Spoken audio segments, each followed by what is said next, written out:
There's a moment before everything falls apart when the air goes completely still. I don't mean quiet, I mean still.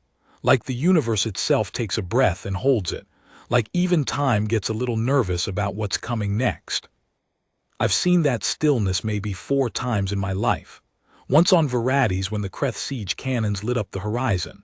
Once on Marith 9 when the orbital bombardment started and the ground shook so bad my teeth rattled loose in my jaw. Once when I watched an entire fleet just vanish. 47 ships, gone in about 3 seconds, not destroyed, gone, like they were never there. And once, the time I actually want to tell you about, on the surface of a planet called Ethon IV, when I was sitting in the back of a command transport with 6 other Galactic Union observers, watching what everyone in that valley already knew was going to be a massacre. The difference that day was that nobody was supposed to survive long enough to tell the story. Which is probably why the story matters. Let me back up, because if I just drop you into the middle of that valley without setting the scene, you won't feel the weight of it. You won't understand why, when those soldiers came over that ridge, every single one of us in that transport, 6 species, 2 of whom had never agreed on anything in recorded diplomatic history, stopped breathing at the exact same moment. So, Ethon IV. If you've never heard of it, that's fine. Most people haven't, and the ones who have usually know it by the name they gave it after the battle. They call it the turning point. Or sometimes, in the older records, the miracle at the Dust Bowl. But I was there before it had any name at all. I was there when it was just another losing position on a map that nobody in the high command wanted to look at anymore. Ethon IV was a border world. That's the polite way of saying it was the kind of place nobody particularly wanted, but everybody needed to control. Gravity's a little heavier than comfortable. The sky runs this dull amber color during the day, like someone smeared a sunset across the whole atmosphere and then forgot to clean it up. The ground is this pale gray dust, almost like ash, that gets into everything. Your food, your breathing filters, the seals on your equipment. After 3 days on Ethon IV, everything tastes faintly of it, that gray dust, like old metal and something slightly burned. The vegetation, what little there is, grows low and flat against the ground. Scrubby things, gray-green and tough, the kind of plants that have given up on looking nice and just focus on surviving. It's not beautiful, but I'll tell you something, when the light hits that amber sky right at dusk, with the dust hanging in the air and everything going this deep copper color, it's something. Not beautiful, but something.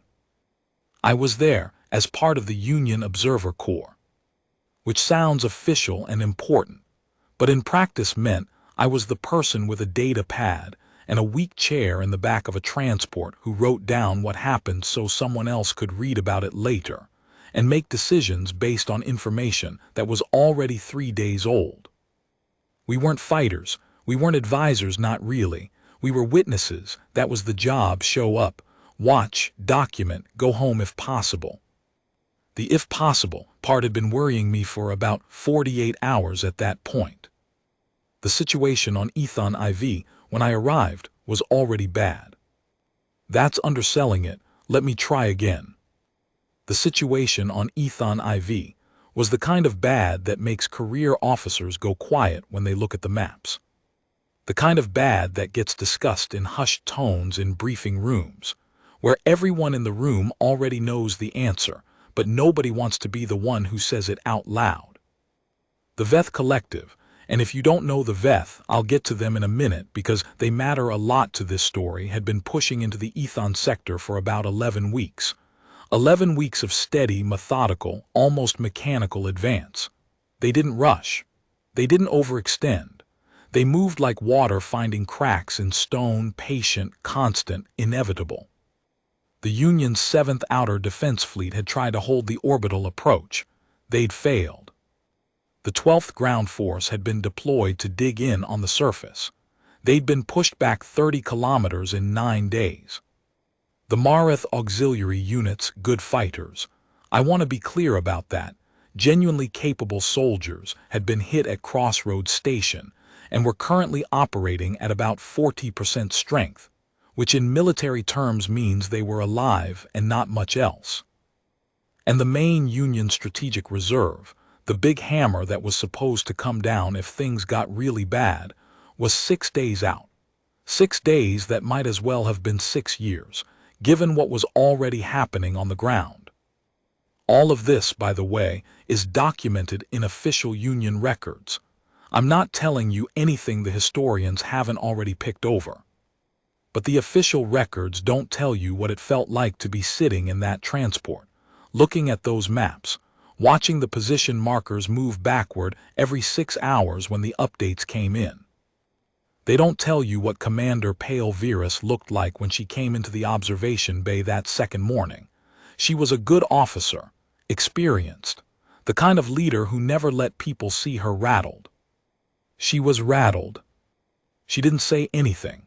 She just looked at the tactical map for a long moment at all those red position markers, and then she looked at me.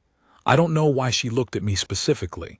Maybe I was just the one she made eye contact with and something crossed her face.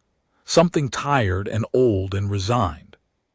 Then she straightened up, put her expression back where it belonged and walked out. That was the moment I started thinking seriously about the, if possible, part of my job. Now the VETH. I need to tell you about the VETH because you need to understand what we were up against. Not just tactically, I mean fundamentally, structurally, on the level of what kind of thing is this and how does it operate. The VETH Collective are, how do I put this in a way that captures it without just sounding like a threat assessment? They are probably the most effective military force the Galactic Union had ever gone up against before the events of Ethon IV. I say that not to be dramatic. I say it because it's true, and the records support it, and pretending otherwise would be a disservice to every person who died trying to stop them. They're tall, taller than most species you'll encounter in the Union. 7 feet is average for them, with a body structure that looks almost wrong to eyes that are used to bipedal proportions. Too long in the limbs, too wide in the shoulders, with a chest cavity that's built for a respiratory system that operates about twice as efficiently as the galactic average. They breathe the same mix of gases as most oxygen-compatible species, which is both convenient and deeply unfortunate, because it means there's no atmospheric advantage to be had. Their visual processing covers spectrum ranges that most species need equipment to see. They're faster than they look, which is saying something given how they look, and they operate in a command structure that is, this is the part that matters most, completely decentralized at the tactical level. No VETH unit waits for orders. Every unit is trained from its earliest deployment to read the battlefield and make decisions independently. They share information constantly, not through any kind of hive mind. I want to be clear about that. They're individuals. They make individual choices. But through a communication system so rapid and so integrated into their training that the effect from the outside looks like perfect coordination. You hit one flank of a VETH formation, and the other flank adjusts before you finish the attack. You create a gap in their line and it closes before you can push through it. You pull back to regroup, and they're already repositioning to prevent the regrouping. Fighting the VETH, one Union general had written in a field report that I'd read on the transport in, is like fighting an enemy who is always already 3 moves ahead. Not because they're smarter, because they're connected in ways that make the concept of ahead meaningless. They're not predicting your next move. They're already there. And they had numbers. That's the other thing. The force that had pushed into the Ethon sector was not a raiding party or a probing force. It was, by every estimate the Union Intelligence Corps had put together, somewhere between 40 and 60,000 active combat units, supported by a logistics chain that could sustain operations for months without resupply. Against the battered remnants of 3 Union forces that combined couldn't field 20,000, with no air support, with orbital positions lost, with the strategic reserve 6 days out. Defeat wasn't a possibility on Ethon IV. It was a schedule. The Dust Bowl is what the locals called the valley before any of us showed up. It sits between two ridgelines, long, low, dusty heights that aren't really hills so much as the land just gradually giving up trying to be flat. The valley itself is maybe 8 kilometers across at its widest point, and stretches roughly 20 kilometers from the northern approach down to what used to be a settlement called Farath's Crossing. Farath's Crossing had been evacuated. The inhabitants, mostly miners and their families, about 400 people, had been moved to the secondary staging area 3 days before I arrived. Good. I'd been worried about that. The Union forces had made their last stand at the northern ridgeline. That's where the remaining units had dug in.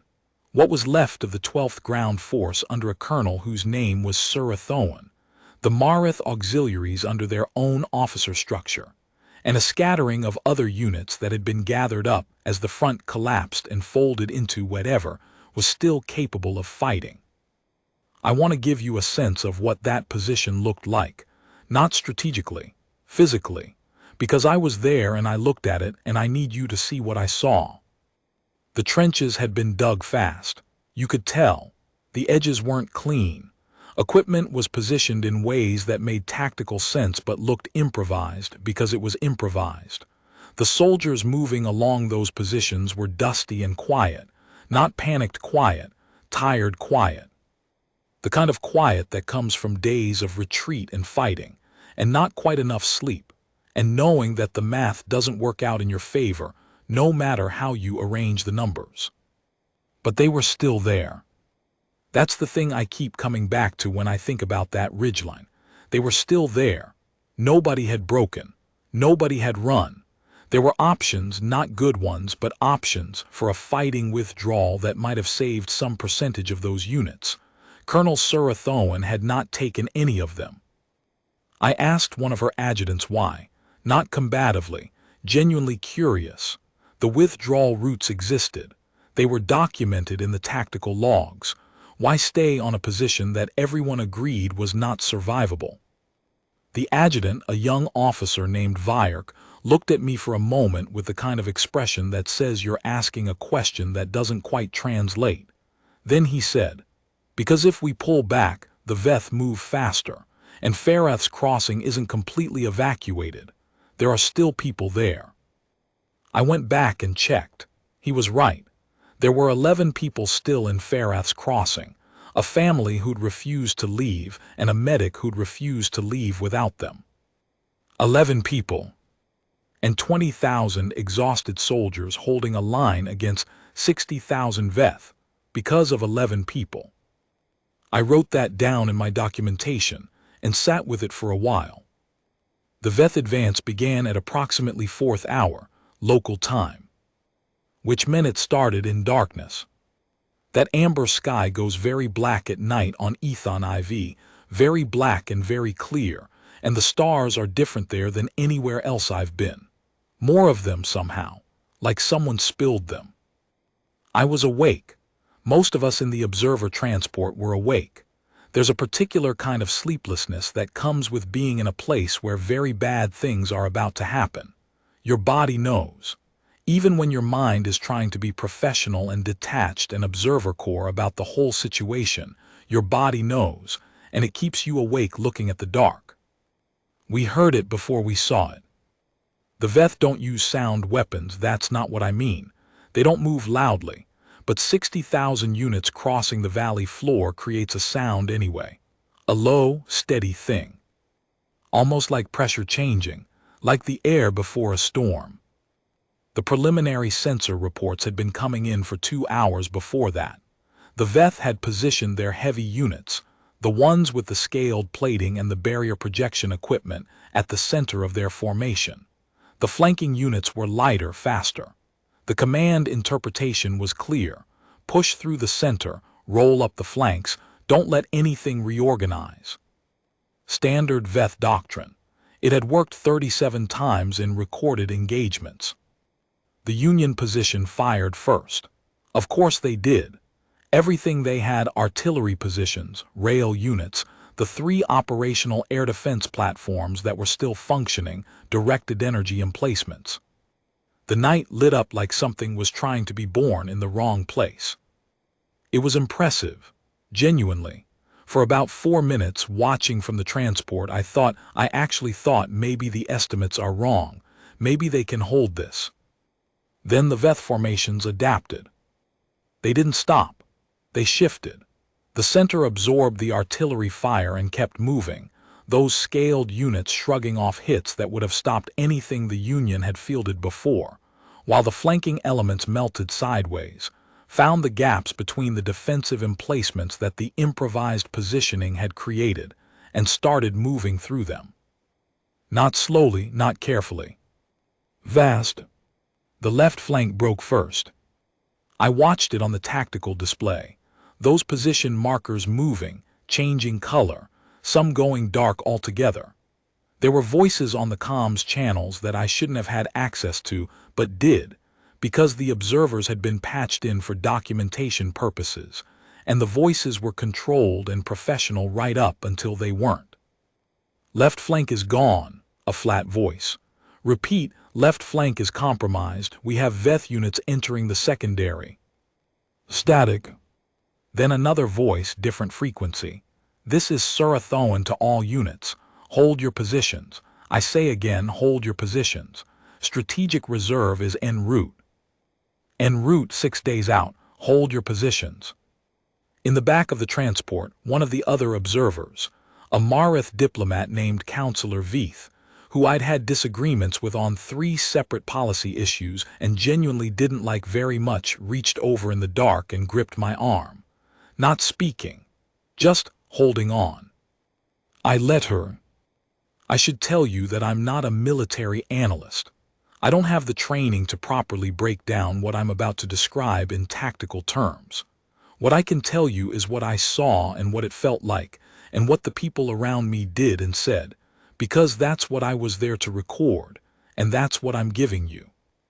At approximately the 6th hour mark, the situation was this. The left flank had collapsed. The right flank was holding barely, because the terrain there was rougher and the VETH advance was slightly slower. The center, where the heaviest Union units had been positioned, was under pressure that should have broken it an hour ago and somehow hadn't. Colonel Surathoan was still broadcasting. She kept calling out positions, redirecting units, plugging gaps with whatever she had: support personnel, logistics units, the walking wounded from the field stations. Things that had no business being in a frontline engagement were in a frontline engagement because there was nothing else. And somewhere in the middle of all of that chaos, someone got Ferreths crossing on the comm. The 11 people were still there. They'd sheltered in the deepest part of the mine that ran under the settlement. The family had 5 children. The youngest was 4 years old. The medic, her name was Olin, I found out later, had a medical kit, a personal communicator, and approximately no combat training whatsoever. Colonel Surathoan, who was managing the collapse of her entire defensive line with whatever comm she still had left, took 6 minutes out of that to personally coordinate with Olin and Ferreths crossing to make sure they were in the safest possible position. 6 minutes. I watched the tactical indicators move while she did it. I watched the position markers change while she was talking to a medic in a mine about where to put 5 children to keep them safe. Veith's grip on my arm got tighter. At the 7th hour, something happened that I didn't understand at first. New comm traffic, different encryption, different protocol. I noticed it because the observer transport systems flagged the signal unfamiliar signature, origin unknown, coming from the northern approach, not from the valley, from above the northern ridgeline. The tactical AI classified it as unknown unit pending identification. Unknown units on a battlefield where you've accounted for every friendly force are not usually good news.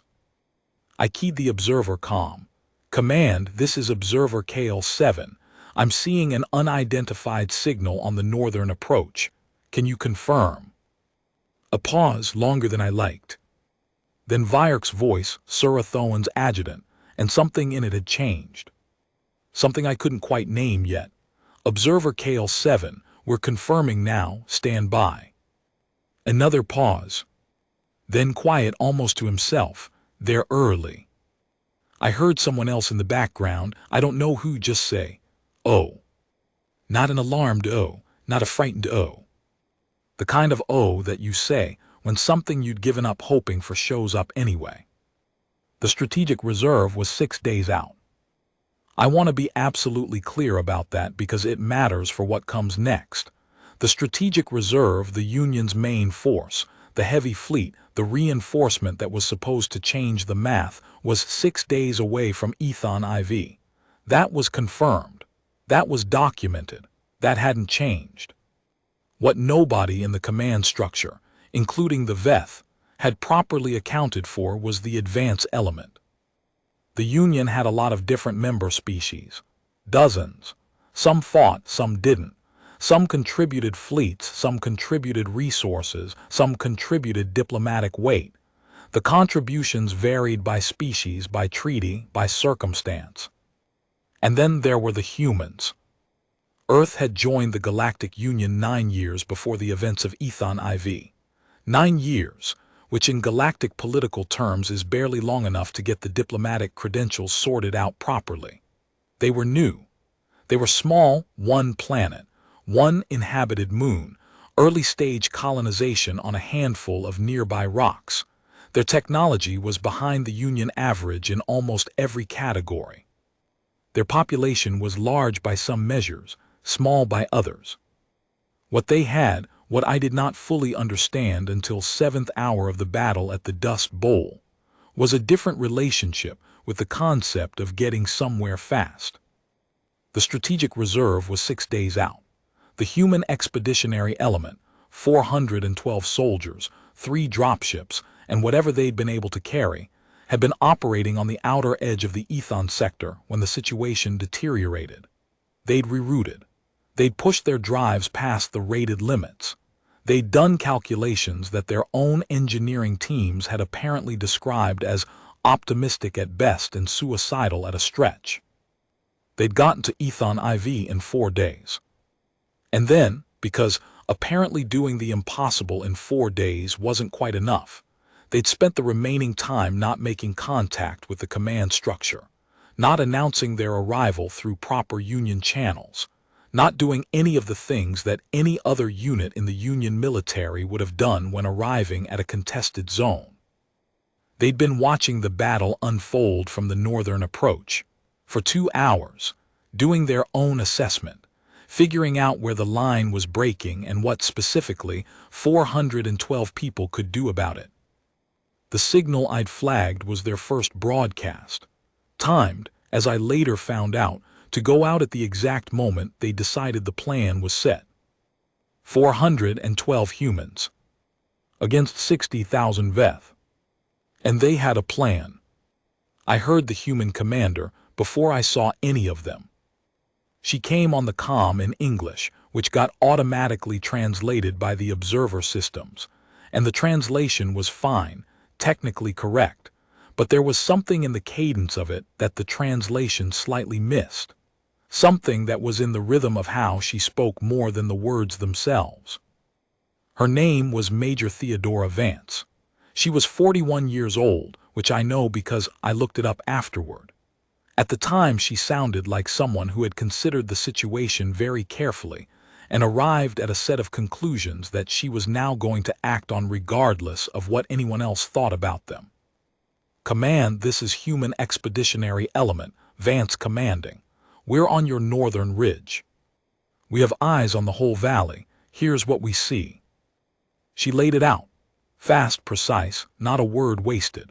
The Veth formations, where the pressure was, where the Union lines were weakest, where the Veth logistics chain was extended, and this part was the thing that made me sit up in the back of the transport, because she'd identified something in 2 hours of watching that the Union Tactical AI had not flagged in 72 hours of full-spectrum analysis.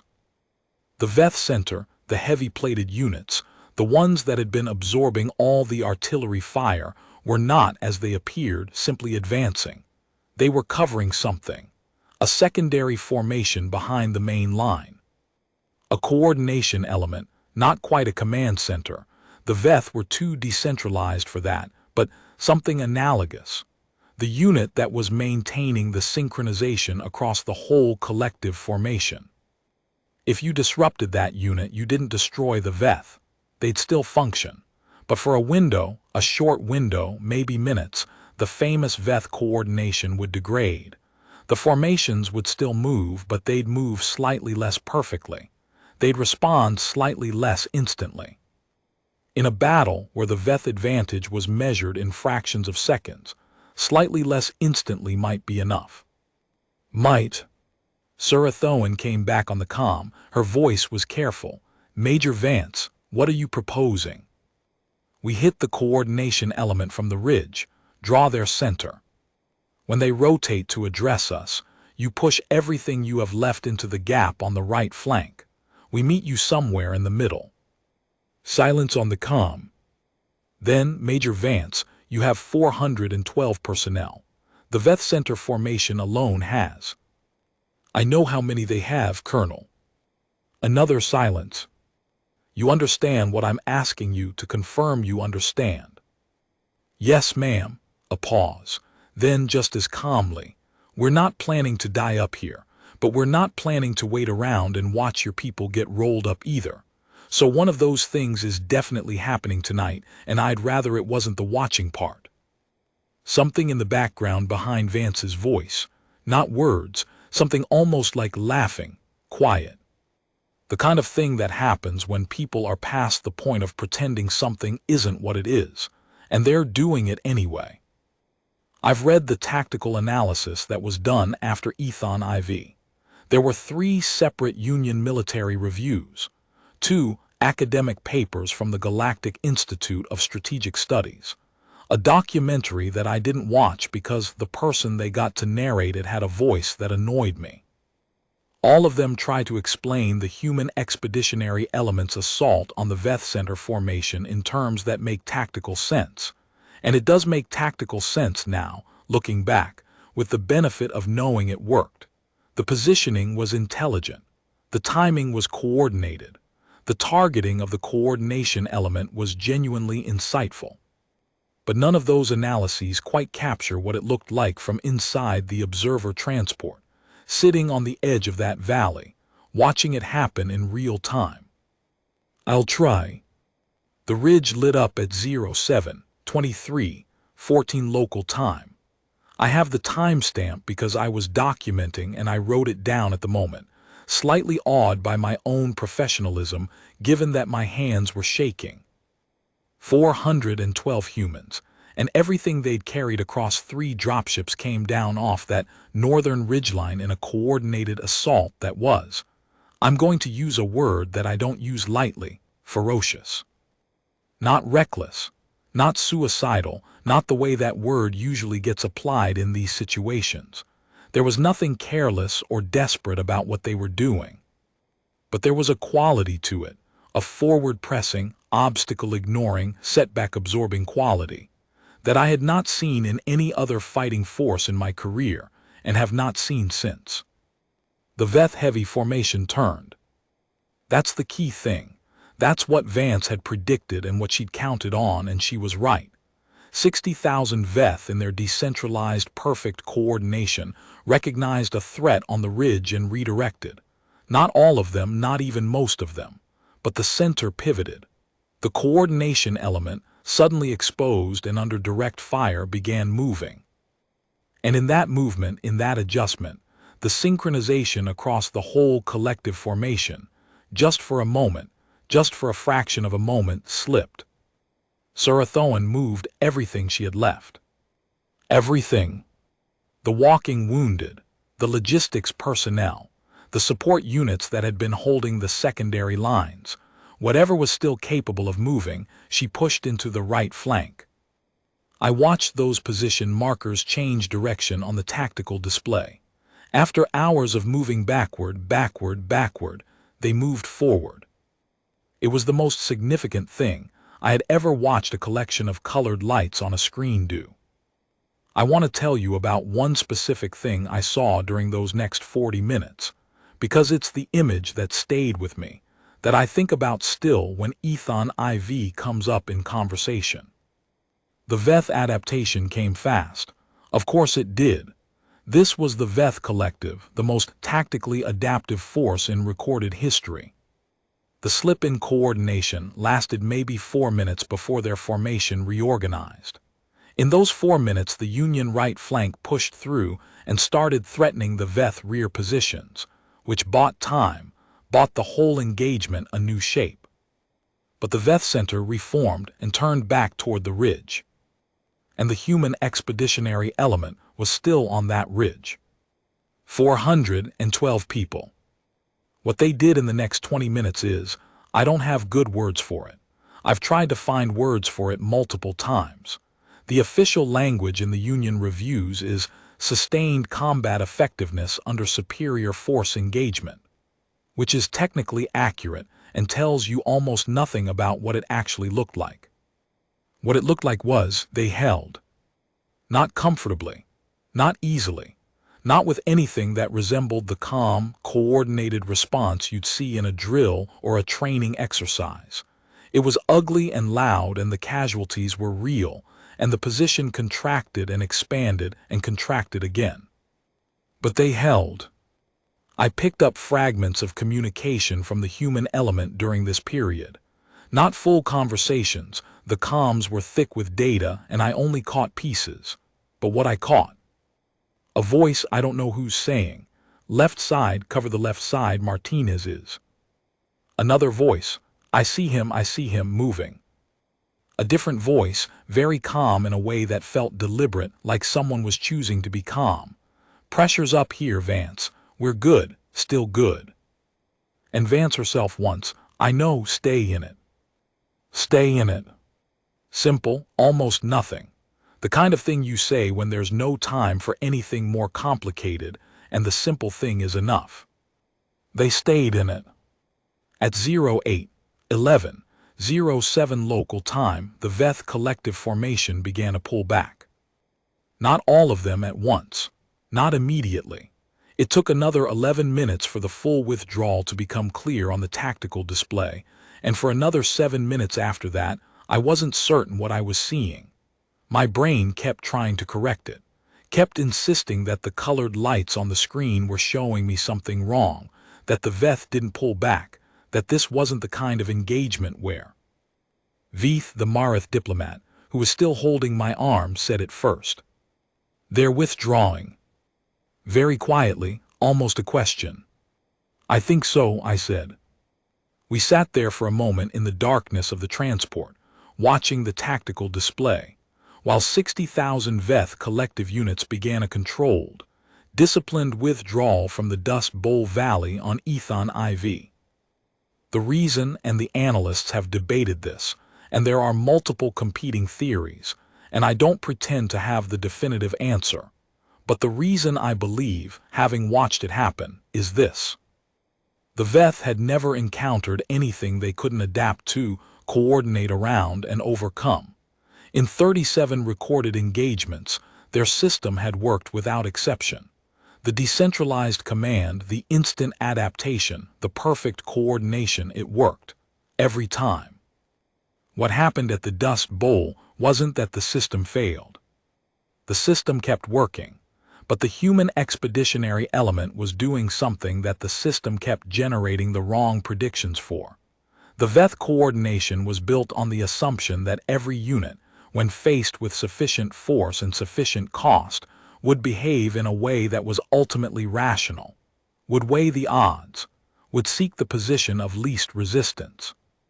412 humans were not doing that. They weren't suicidal, they weren't reckless, but they had made a decision, Vance had made a decision, and every one of her people had made the same decision, that the position behind them mattered more than the position they were in. And that decision did not change when the odds got worse. It didn't change when the casualties mounted. It didn't change when the rational calculus of the engagement pointed clearly toward withdrawal. The Veth coordination kept generating predictions for how this force would behave, and the force kept behaving differently than predicted. And for an enemy that operates on instant adaptation, the experience of a force that keeps falling outside your predictive model, not unpredictably, not chaotically, but with a consistency that your model can't account for, is disorienting in a way that 60,000 years of Veth tactical development had not prepared them for. They were winning. In the numbers, in the positions, in the strategic picture, they were winning. But something about those 400 people on that ridge was wrong in a way they couldn't fix. And the Veth collective, facing something their system couldn't categorize correctly, made the most tactically defensible decision available. They pulled back to reassess. By the time they finished reassessing, the strategic reserve was 2 days out, and the tactical picture had changed enough that Ethon IV was no longer worth the cost. The battle had lasted 11 hours. In the aftermath, and I use aftermath loosely, because things were still very much ongoing when I climbed out of the observer transport and walked into the gray dust of the Ethon IV morning, I want to tell you what I actually saw. Not what the reports say, not what the tactical displays showed. What I actually physically saw. The human expeditionary element had come down off the ridge in the first hour of morning light. What was left of them? And the number had gone down from 412, gone down in a way that nobody was being casual about. We're moving through the valley in that particular way that people move when they've been in something bad, and they're coming out the other side, and they haven't quite convinced their bodies yet that it's over. Some of them were sitting, just sitting on the gray dust, not doing anything in particular. Some were moving with a kind of careful attention to small tasks, equipment checks, water, finding their people, the practical small actions that give you something to do when your hands need to be doing something. I saw Major Vance once from a distance. She was talking to one of her unit leads, a big man, dark-skinned, with a bandage around one arm that looked recent. I couldn't hear what they were saying. She had her hand on his shoulder.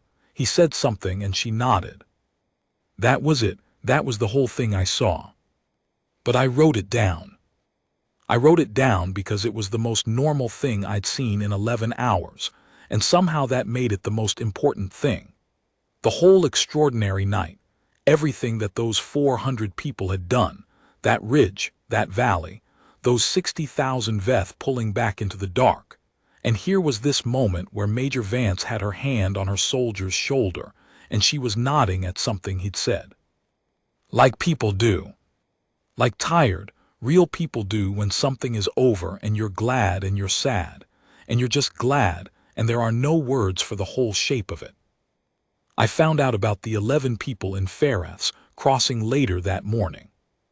The family had stayed in the mine the whole night. The medic, Olin, had kept them calm, kept the children calm, which is its own extraordinary thing. When the withdrawal became clear and the Union lines stopped moving backward, someone had gotten word to them that it was over. They came out of the mine at sunrise. 5 children, 2 parents, 4 other family members, and 1 medic with a medical kit and a communicator.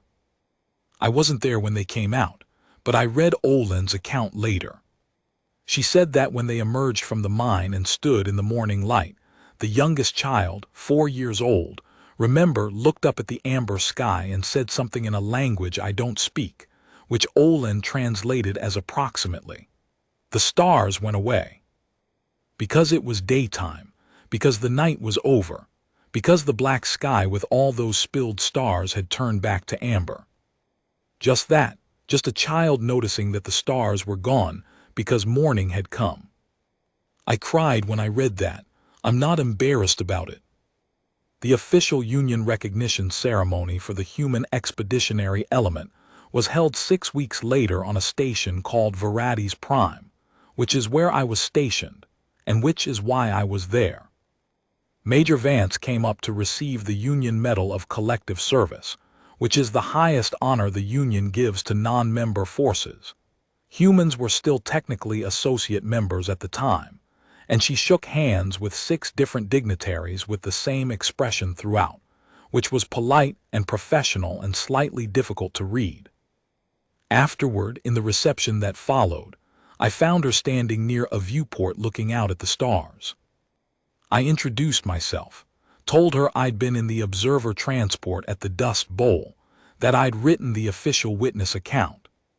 She looked at me for a moment, the transport on the eastern side of the valley. Yes, I saw that transport, she said. We weren't sure if it was going to be in our line of fire when we came down. We had to adjust the approach angle. I hadn't known that. I probably should have found it unsettling that they'd had to adjust their approach to avoid turning the observer transport into collateral. Instead, I found it oddly moving. They'd known we were there. They'd taken it into account. I asked her the question I'd been wanting to ask since I understood what I'd watched that night. Why, not tactical why, not strategic why, the other why? When you came down off that ridge when the Veth Center turned back toward your position, why didn't you pull back? You had a viable withdrawal route, the tactical picture. She waited for me to finish. Why didn't you? She looked back out at the viewport, at the stars. Then she said something that I wrote down in the report that ended up quoted in 2 of the 3 Union military reviews, though they always slightly misquote it, which annoys me. Because if we'd pulled back, she said, we'd have been right. And if we'd been right, those 11 people in the mine would have been wrong to stay, and that medic would have been wrong to stay with them, and those soldiers holding that line would have been wrong to hold it. And I'm not going to be the reason all those right things turn out to have been wrong. She said it simply, not dramatically, like she was explaining something that made sense to her in a way that needed no defending. Then she picked up her drink and walked over to talk to someone else, and that was the end of the conversation. I've been an observer for 22 years. I've watched a lot of things that mattered. I've filed a lot of reports. Some of them affected policy. Some of them changed how the Union thought about this problem or that decision. Some of them I'm proud of. The Ethon IV account is the one I think about most. Not because of the battle exactly, or not only because of the battle, but because of what it put in front of me and made me look at. The question of what makes a force, a small force, a force that has every rational reason to do the safer thing. What makes it not do the safer thing? What makes it stay on a ridge and hold a position against odds that the numbers say are impossible? There are military theories about it. There are psychological frameworks.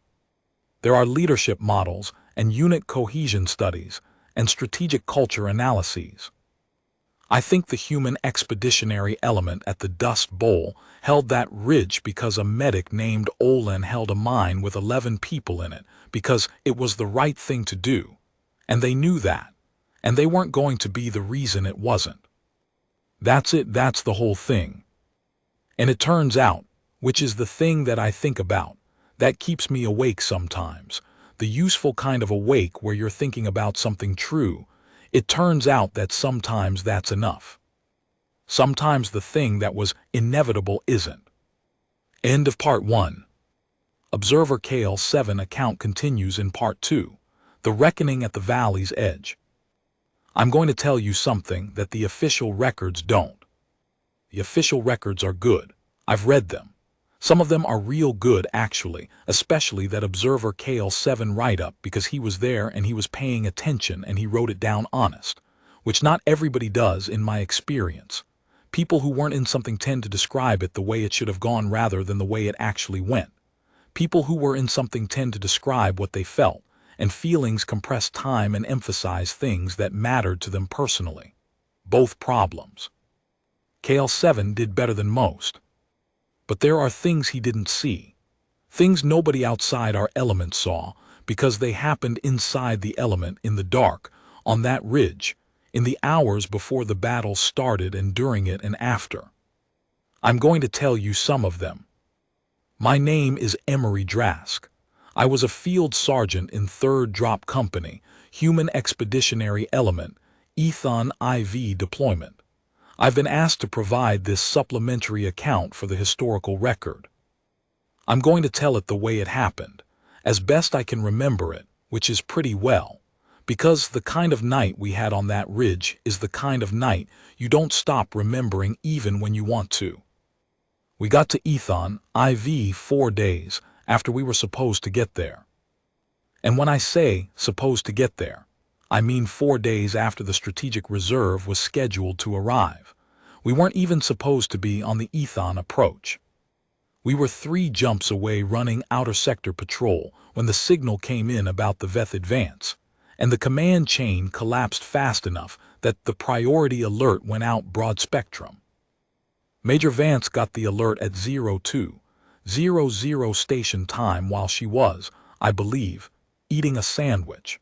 I know this because I was eating a sandwich at the same table when her data pad went off, and her expression changed in the specific way it changes when something is bad and she's already calculating what comes next. She didn't say anything for about 45 seconds. Then she got up and went to the bridge, and 4 hours later, we were pushing the drives past the rated limits on a course for Ethon IV.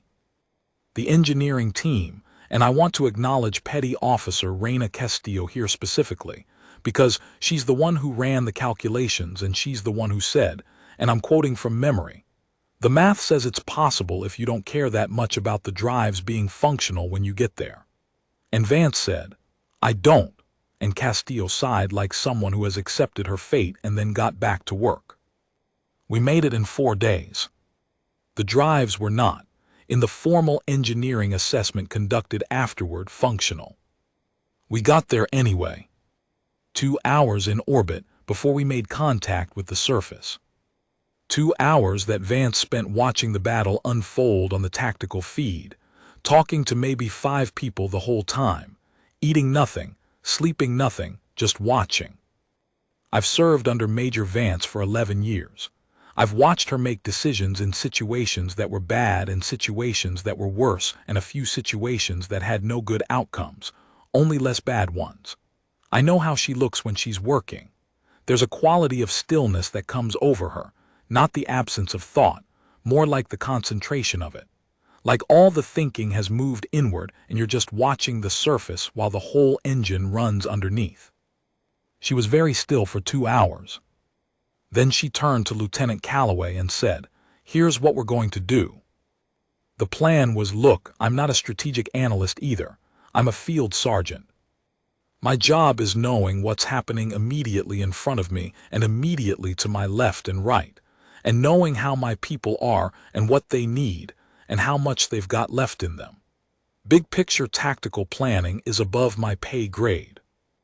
But I've been around long enough to recognize the difference between a plan that's smart and a plan that's right. Sometimes those are the same thing. Sometimes they're not. Vance's plan was both. Hit the coordination element behind the Veth Center, draw their main force, buy the Union ground forces time to push the right flank, hold the ridge long enough for that push to materialize. Smart, yes. The targeting of the coordination element, that was the insight. That was 2 hours of watching a battle that most people would have watched as a disaster, and instead she watched it as a problem with a specific solution. Right also, yes, but for reasons that aren't in the tactical calculus. The right part was, those 20,000 Union soldiers on that ridgeline were still there, still holding. And if 412 people could change what that holding meant, if they could make it the thing that turned the battle rather than the thing that slowed a loss, then that's what 412 people were going to do. When she laid it out, there was a moment of silence in the briefing, not reluctance, just the sound of people taking in what was being asked and what it meant. Then Sergeant First Class Domingo Arrieta, who is 6'4" and speaks primarily in short declarative statements, said, "Works for me." And then everyone else said their version of that, and that was the briefing. We came down off the ridge at 07:23. I need to tell you what that was like from inside it, because from outside, I understand it looked like this organized, coordinated assault that hit the Veth Center with precision timing. And it was, insofar as Vance had designed it well and people were doing their jobs. But from inside, it was loud and fast, and the ground was that gray ash dust that got into everything. And the night was still dark enough that you were operating on your sensor readouts as much as your eyes. And the Veth Center was right there in a way that the tactical display doesn't convey, because the display shows you colored markers at a remove, and being there is different from that. My section was tasked with the left approach. We were supposed to push down the slope, establish a firing line, and maintain pressure on the Veth formation's flank while the center assault went through. Simple in concept. The execution involved running down a slope of gray ash in partial darkness with a full combat load, which is the kind of simple that turns your lungs into something that complains a lot. I had 11 people with me, direct reports, my responsibility. I want to tell you about them because the histories always talk about the element as a unit, and it absolutely operated as a unit. But it was also 11 specific people, and I knew all of them and they all mattered in specific ways. Corporal Priya Ashok, 24 years old from a city in southern India on Earth, had a habit of humming quietly under her breath during tense situations. Not songs anyone could identify, just melody, low and steady. She was humming as we came down the slope. Private First Class Theo Naranjo, 22, from a small town in New Mexico, had been in the element for 8 months and was still in the phase where he tried very hard to appear calm when he was scared. He was scared coming down that slope. He was also doing his job. Private First Class Jinho Seo, 26, from a coastal city in South Korea, quiet and precise and the best shot in my section by a meaningful margin. Jinho didn't express a lot outwardly, but he had a tell when things were about to get difficult. He'd check his equipment twice in the same 3-second window. He checked it twice as we descended. And 8 others, Wickfield, Santos, Akafer, Brennan, Torres, Maida, Lisowska, and Ewan, each of them a person. Each of them with their own version of what it felt like to run down that slope in the dark. I knew all of it, and I didn't have time to think about any of it, which is how you do the job. The first exchange of fire with the Veth Center happened about 90 seconds after we established our line. I want to be careful here because I don't want to be inaccurate. I'm not a writer. I'm going to tell you what I observed. The Veth came around fast. They'd registered the ridge assault and the center pivoted. You could see it happening in real time, this massive, coordinated rotation. And the scaled units at the front of the formation, the heavy ones, they were now oriented toward the ridge rather than toward the Union ground forces, which was exactly what Vance needed. From my section's position, I had a partial view of the center assault, Vance's direct element, about 150 people, going straight at the coordination point behind the Veth lines. I couldn't see everything. I had my own situation to manage, but I caught fragments. I saw a moment, I still see it very clearly, where the lead elements of Vance's group hit a Veth defensive point and just went through it. Not easily, but they went through it. The Veth defensive point was composed of units that were individually larger and stronger and operating in better coordination than our people. And our people went through it anyway because they kept moving and they didn't stop when the math said to stop. The coordination element behind the center, it started moving, trying to get clear of the assault. For about 4 minutes, the Veth formation synchronization dropped, slightly, almost imperceptibly, but I felt it more than I saw it. The attacks on our left section became fractionally less perfectly timed. The follow-up engagements came slightly later than they'd been coming. Fractional slight, almost imperceptible. but we were all running on fractional and slight and almost imperceptible at that point. Everything mattered. On the tactical readout at my wrist, I watched the Union ground force indicators stop moving backward and start moving forward. After everything I'd been watching on that feed for the past 48 hours, seeing those markers change direction was the strangest, most relieving, most unsettling thing. Arietta, who was maintaining the right anchor of my section's line, clicked the comm twice. That's his signal for you seeing what I'm seeing. I clicked back 3 times. Yes, keep pushing. The VETH reformed at 07:58. I know the exact time because I looked at my readout at that moment, the way you look at a clock at a moment that feels significant. 07:58. The center pivoted back toward the ridge. The coordination element had repositioned. The synchronization came back up, and the weight of 60,000 VETH, which had been redirected for approximately 35 minutes, started coming back toward 400, fewer than 400 by now, people on a slope. I want to tell you honestly, this was the worst part. Not the beginning. The beginning had adrenaline and forward motion and the relief of doing something. Not the end, we'll get there. The worst part was 07:58 to approximately 08:45, when the VETH reformed and we knew the reformed VETH were coming, and there was nothing to do except stay where we were and be ready. Priya Ashok was still humming, low and steady, something I still couldn't identify. Theo Naranjo had stopped trying to look calm. He just looked like himself, young and scared and resolved, which was, honestly, better, easier to work with than the performance. Jinho Seo had gone to that very quiet place he goes to, checked his equipment once, then went still. I got on the section comm. I said, and I want to be clear, I'm not narrating this to make myself sound important. I'm narrating it because it's what happened. Listen, we're about to have a bad 20 minutes. We stay in our positions, we protect our flanks, we call out whatever we see. That's all we're doing, just that. A pause. Then Arietta's voice, easy day. That's a human thing, a soldier thing. Saying easy day when something is definitely not an easy day. It's not sarcasm exactly. It's more like an insistence. Like saying it out loud is a small vote for the reality you want over the reality you have. Easy day, I said back. And then 08:01 arrived and things got very loud. I'm going to be honest about the casualties. We lost 19 people in those 40-plus minutes.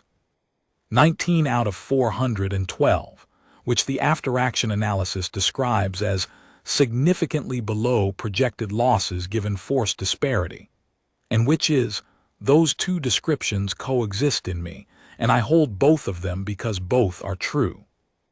I lost 2 from my section, Wickfield and Torres. I'm not going to tell you a lot about that because it's not for me to tell their stories in this format, and also because it's still recent enough that let me just say I'm glad they're documented in the record, their names and their service. That matters to me. What I will tell you is that the way our section responded to losing Wickfield and Torres was to close the line. Physically close the positions, redistribute the coverage, keep operating.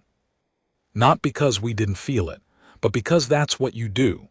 That's the job. You keep going and you feel the rest later when there's time. There was a moment around 08:20 where my section's position had contracted significantly under VETH pressure. We'd been pushed back up the slope maybe 30 meters, and Priya Ashok, maintaining the firing line, was doing the work of 2 people because Santos had been pulled back for medical attention. She was humming louder than usual. I noticed that. Still couldn't identify the melody. I moved up to cover her flank. We didn't speak. There wasn't time and there wasn't anything to say. I covered her flank and she maintained the line and we both kept doing the job. Later, much later, weeks later on the station after the awards ceremony, she told me what she'd been humming. It was an old song her grandmother used to sing. Something traditional, from a region of the country she described to me once as the kind of place where the mountains seem personally invested in your existence. She'd been humming it the whole night. "Did it help?" I asked. She thought about it. "I don't know," she said. "I just couldn't stop." At 08:39 local time, something changed in the Veth pressure. I noticed it before I understood it. A quality in the attacks, they were still coming, still hard, but something in the timing was slightly different. Not the degradation I'd felt earlier when the coordination element was disrupted. Something else. Something more like deliberation. Like the force behind the attacks was still there, but the direction of it was being reconsidered. I clicked the comm to Calloway, who was the lieutenant managing the ridge position from the high point. "You seeing anything on the broad feed?" A pause, then, "Yeah, the Veth Southern Formation is. They're not advancing, they've stopped." "Stopped?" "The Veth don't stop. In 37 recorded engagements, they don't stop." "The whole formation?" "Negative. The main center push is still active, but the southern flank, the one that was wrapping around toward the valley floor, it's stopped. They're sitting there." I looked at the valley below my position. In the early morning light, the amber starting to come into that sky, faint and slow, I could see the Union ground force push. They'd made real progress. They were well into what had been Veth-controlled ground. The right flank push, which Surathoan had thrown everything into, had done what Vance predicted it would do. And the Veth were calculating. I've spent a long time thinking about what those 40-plus minutes looked like from the Veth perspective. I'm not them. I don't have their information or their command structure or their way of understanding a battlefield. But I've thought about it. Here's what I think they were seeing: an element that should have been manageable, by every metric. Numbers, equipment, position, force disparity, every metric said manageable. And the element wasn't being managed, not because the metrics were wrong, but because the element wasn't responding to the metrics. They'd run their calculations, repeatedly, and we kept not being where the calculations said we'd be. I think there's something worth sitting within that, because the Veth aren't wrong exactly. The metrics are right. The force disparity is real. We felt it in every second of those 45 minutes. The calculation that said we should not have been holding that ridge was accurate. We held it anyway. And I think this is just my read. I'm a field sergeant, not a political philosopher. I think the Veth, in that moment of recalculation, hit something they didn't have a model for. Not stubbornness. Not suicidal disregard for survival. Something more specific. We weren't holding the ridge because we were refusing to die. We were holding the ridge because of what was behind the ridge. Because of 11 people in a mine. Because of 20,000 people on a line who'd held when they could have gone. Because the person next to you is still in it, and so you stay in it. That's not in any tactical model I've ever read, but it's what was happening. And I think the Veth Collective, which is very, very good at reading what forces will do, hit something it couldn't read, and made the most defensible decision available when you hit something you can't read. They pulled back. I want to tell you about the moment I knew. 08:47 local time. The Veth Center, the main push, the heavy units that had been coming up the slope, it slowed. And then it stopped. And then it started moving in the other direction. I stood on that slope and watched 60,000 Veth begin to withdraw. And I'm going to tell you exactly what I felt, because I'm supposed to be giving an honest account, and this is part of the honest account. I felt nothing for about 15 seconds. Not relief, not triumph, not grief for Wickfield and Torres and all the others. Nothing. Just this blank, strange emptiness, like the part of my brain that processes this is over, needed a moment to start up from cold. Then I felt, and this sounds strange, but it's what happened, I felt very cold. Not temperature, just cold. From somewhere, in the middle of my chest outward. Then I sat down. Right there on the slope, in the gray ash dust of Ethon IV, I sat down. Theo Naranjo sat down next to me. He didn't say anything. He just sat there, and after a moment he put his elbows on his knees and put his face in his hands, not crying, just existing for a moment with his face in his hands. Jinho Seo crouched and looked at the valley below, just watched, didn't say anything. Priya Ashok stopped humming. That's what the end sounded like, right there in our section. Just silence where the humming used to be. We came down off the ridge about an hour after the Veth withdrawal began. The slope was steeper going down than going up, which always surprises people who haven't walked a combat slope. Going up you're driven by urgency and adrenaline. Going down you just feel every muscle in your legs. The valley floor was gray and flat, and the dust settled on everything. The amber light was fully up now, the sky doing that thing I mentioned earlier, that copper thing at dawn. It was actually beautiful, in the specific way that things are beautiful when you've come through something bad, and the world is still there being the world. I ran into Arrieta near the secondary casualty collection point. He looked at me for a moment, and I looked at him. "You good?" he said. "Yeah," I said. "Okay," he said. That was the whole conversation. We'd had more complicated conversations in training exercises, but that was the right one for the moment, and we both knew it. I saw Major Vance once in the valley after we came down. From a distance, like Kale 7 mentioned in his account, he was watching from somewhere. I didn't know that until I read his report.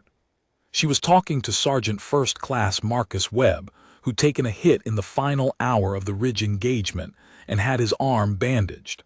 I know what they were saying because Marcus told me afterward. She'd asked him how he was. He'd said, "Okay, my arm's not great."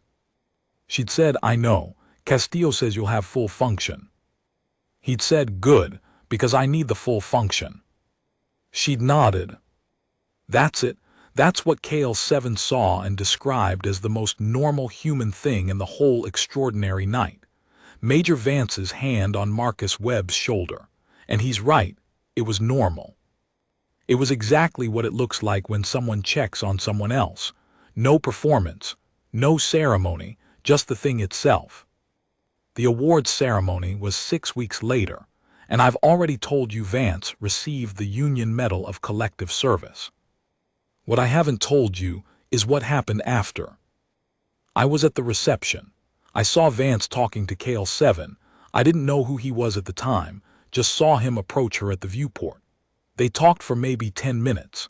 She came away from that conversation with an expression I recognized.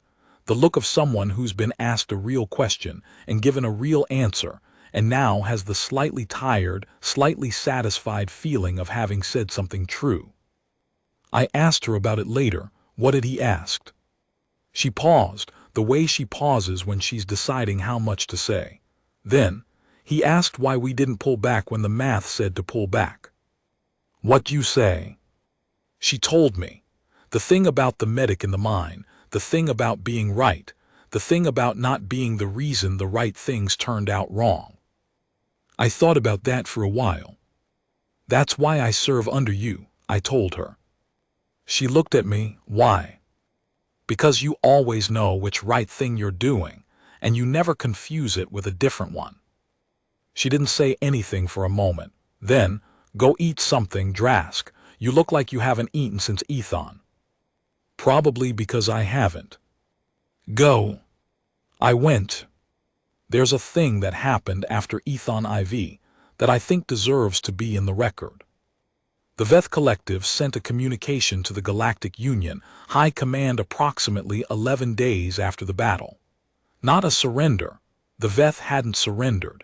They'd withdrawn and redeployed, and the war in the Ethon sector was ongoing and messy and complicated. But they sent a communication. The official translation went through channels and ended up in multiple forms depending on who was doing the interpreting, which is a diplomatic headache that's documented elsewhere. But the core of it, the part that all the interpretations agreed on, was a question. The Veth wanted to understand the human element at Ethon IV, not the tactics, not the equipment, not the capabilities. They wanted to understand the decision-making process that produced the behavior they'd observed on that ridge. Specifically, and this is the part that's been quoted a lot, and this time they're quoting it right, they asked, by what mechanism do these units determine when the point of no tactical advantage has been exceeded and withdrawal becomes obligatory? Which is Veth collective language for, how do you decide when it's time to stop? The official Union diplomatic response was lengthy and carefully worded, and addressed the question in terms of unit command structure and military doctrine. Vance, who was asked to contribute a supplementary response, wrote 3 sentences. We don't stop when the math says to stop. We stop when the thing we were doing is done. On Ethon IV, it wasn't done. That's it, 3 sentences. I've read a lot of military philosophy. I've read a lot of tactical doctrine. I've read the strategic analyses and the leadership literature and the after-action frameworks. 3 sentences. We don't stop when the math says to stop. We stop when the thing we were doing is done. On Ethon IV, it wasn't done. The Veth took 11 weeks to respond to the diplomatic communication. When they did, they acknowledged the response without comment, which, for the Veth, is its own form of communication. I want to close with something small. A few months after Ethon IV, I ran into Priya Ashok at a transit station. We were both between assignments, both passing through, both carrying the particular tiredness of people who move around a lot and sleep in unfamiliar places. We had coffee. The station had a cafe that tried very hard to have a specific atmosphere and mostly just felt like every other transit station cafe in the Union, but the coffee was good. She told me she'd gone back to visit her family during leave, seen her grandmother, the grandmother who taught her the song she'd been humming on the ridge. Did you tell her? I asked. Tell her what? That you were humming her song when, I gestured. We both knew what I meant. Priya thought about it. I told her I kept thinking about it during something hard, that it helped. Did it help? I still don't know, she said. But I'm glad I had it. We finished our coffee. She caught one transit, I caught a different one. I think about that a lot. The song she couldn't stop humming, that might have helped or might not have, that she was glad to have had anyway. I think that's the most honest thing I know about how people get through things. You bring what you have. The math doesn't tell you when to stop. You hold the ridge until the thing you were holding it for is done. And somewhere in the dark, in the gray ash and the amber sky and the weight of what you're carrying, there's a melody you can't quite identify, low and steady under everything else. And you're glad to have it. The valley at Ethon IV has a marker now. It went up about a year after the battle. I haven't seen it in person. I've only seen the images. It's not elaborate. The Union was going to do something grand and Vance apparently pushed back on that through the proper channels with characteristic efficiency. So what they ended up with is a flat stone at the head of the valley with 2 lines on it. The coordinates of the engagement. And then they held. That's all it says. I think that's right. I think that's the accurate thing. There are things you can dress up and things that need to be left in their own shape, and some things you just say flat and they land flat, and the weight of them doesn't need any help. They held. The defeat was inevitable. Until it wasn't.